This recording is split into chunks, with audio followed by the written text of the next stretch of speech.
Bienvenidos a una nueva edición de Expreso de Oriente. Yo soy Albert Naya y es un placer acompañarles. Titulares.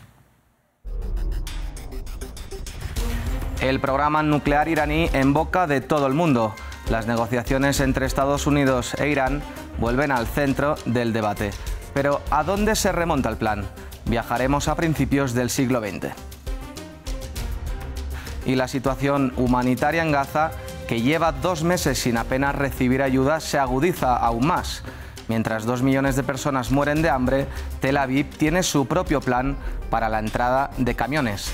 La comunidad internacional ya ejerce presión para condenar la actitud del gobierno de Netanyahu. Y finalizaremos en Siria para traerles una historia de lo más pintoresca e injusta. La familia de Al-Assad, ahora lejos del poder, controlaba incluso las competiciones ecuestres. Y a la vista de lo que veremos, no le gustaba perder. Comenzamos.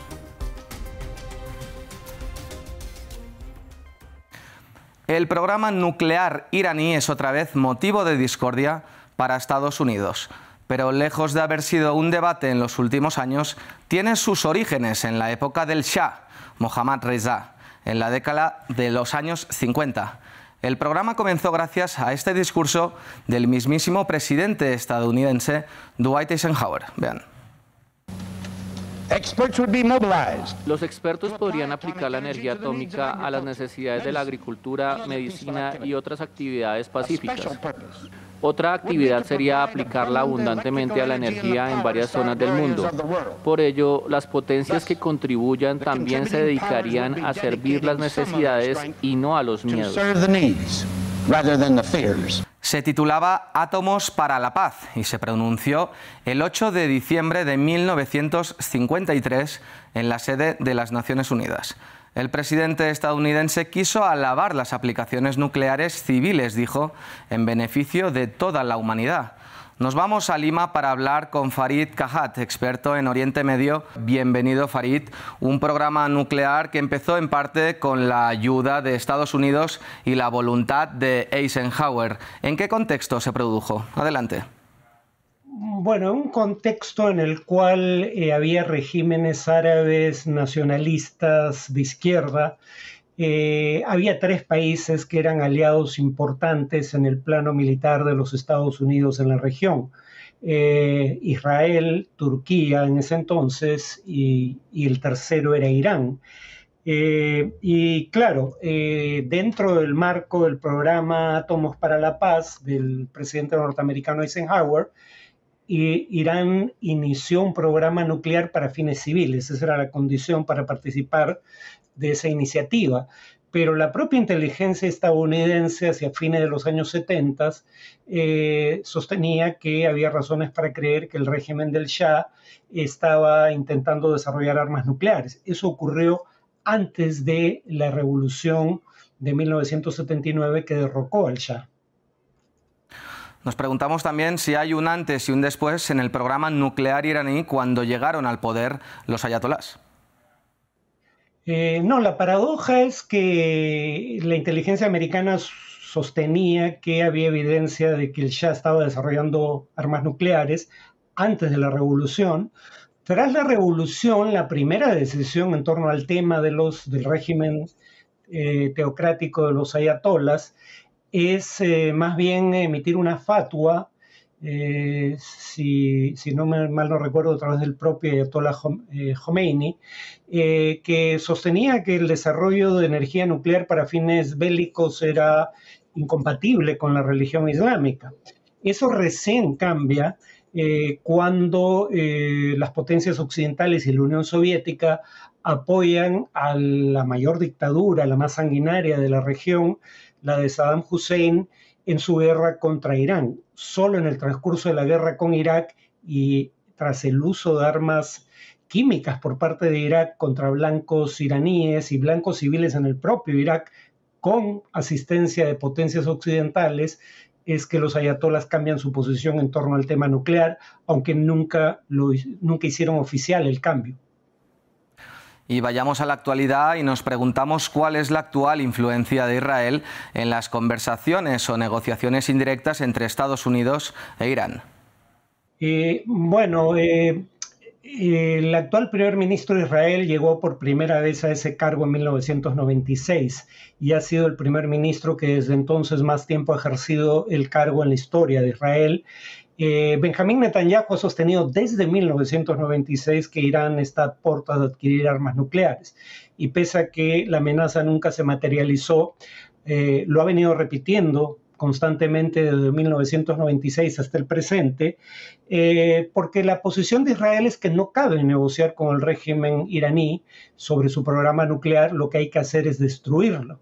En ocasiones Estados Unidos ha estado de acuerdo con esta posición, pero no ha procedido a apoyar un ataque, sea porque, aprendiendo de la experiencia de Irak, cuyo programa nuclear fue destruido por Israel, el programa nuclear iraní está disperso en una serie de lugares y protegido bajo tierra, entonces muy probablemente un ataque solo demoraría el momento en el cual Irán tenga la tecnología necesaria y la cantidad de uranio enriquecido necesario para construir una bomba atómica, pero en segundo lugar porque Irán tiene la capacidad de generar un gran costo para la economía mundial en respuesta a un ataque en su contra, por ejemplo, minando el estrecho de Hormuz o bombardeando el estrecho de Bab el-Mandeb, como ya hacen desde hace un tiempo los hutíes yemeníes.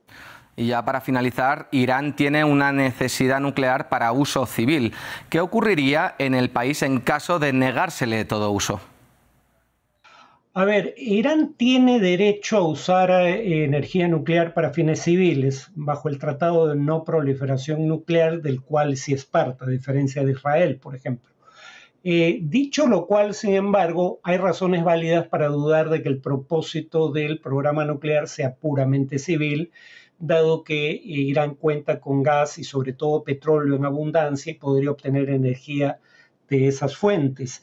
En todo caso, tras décadas de sanciones, pese a ello, Irán no aceptó que se eliminara su capacidad de enriquecer uranio para uso civil, en mucho menor grado que el uranio enriquecido para fines militares, y por eso esa no fue una condición para firmar el acuerdo de 2015.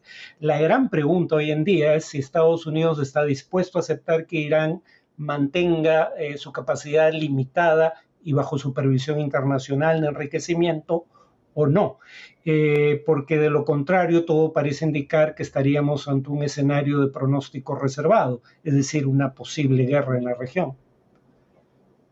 Muchas gracias, Farid. Estamos en contacto. Hasta luego. Gracias. Y en Gaza la situación humanitaria se plantea como insostenible. La Organización Mundial de la Salud dejó claro que el riesgo de hambruna sigue aumentando. 2 meses después del bloqueo, 2 millones de personas pasan hambre, mientras 116.000 toneladas de alimentos están bloqueados en la frontera, a tan solo unos minutos de distancia. El riesgo de hambruna en Gaza está aumentando de manera deliberada.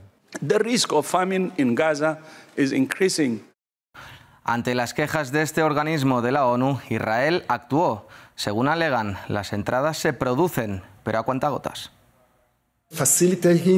Hoy Israel está facilitando la entrada de camiones con alimentos para bebés.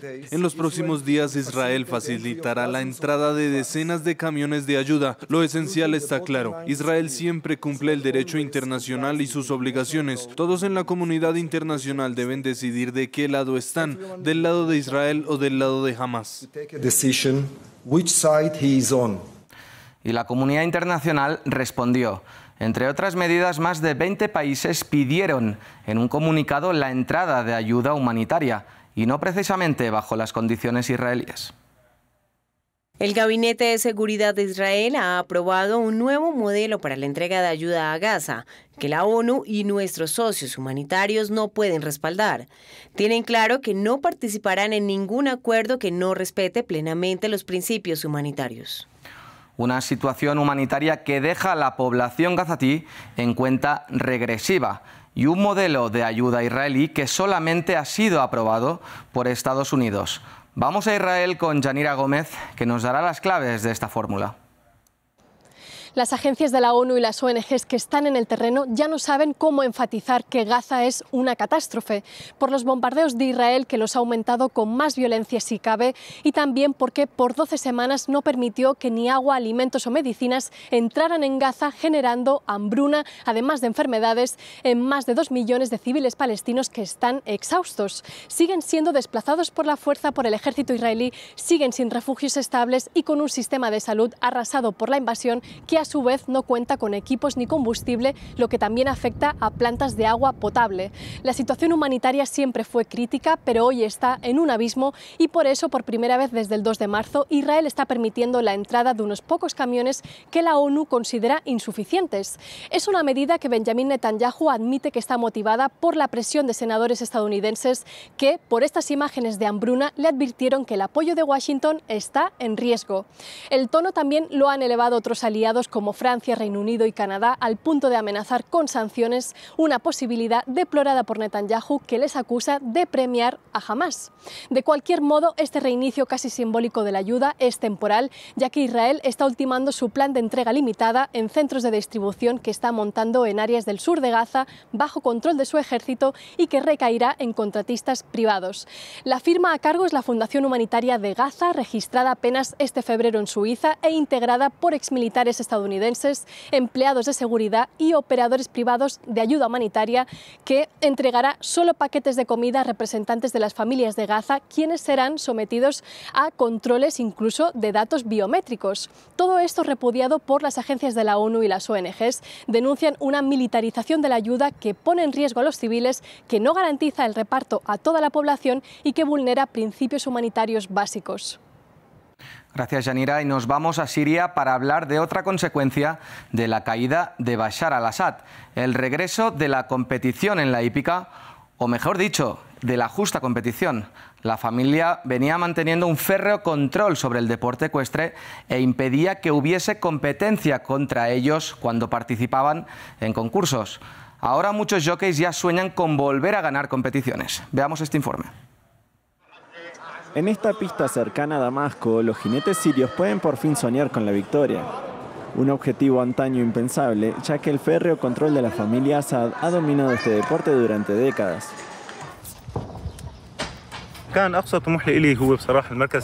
Mi mayor ambición era alcanzar el tercer puesto en la competición, porque el primero y el segundo siempre estaban reservados a quienes estaban relacionados con las autoridades de Bashar al-Assad. Pero hoy puedo aspirar al primero y hacerlo bien con mi nuevo caballo. Detrás de la popularidad de la hípica en Siria estaba el difunto hermano de Bashar al-Assad, Basel. Su estatua en el exterior del club tiene ahora la cabeza cubierta con la nueva bandera del país. Pero en la década de 1990, la familia gobernante utilizó este deporte para mejorar su estatus de élite, y derrotar a uno de ellos podría tener consecuencias nefastas. Mi padre me contó la historia del jinete que fue encarcelado tras superar a Bashar al-Assad, así que seguí el consejo de mi padre y me alejé del deporte, pero ahora hemos vuelto más fuertes. Desaparecido el fantasma del control de Assad, cada vez son más los jóvenes sirios que practican la equitación y sueñan con brillar en este deporte. Finalizamos. Más información en france24.com.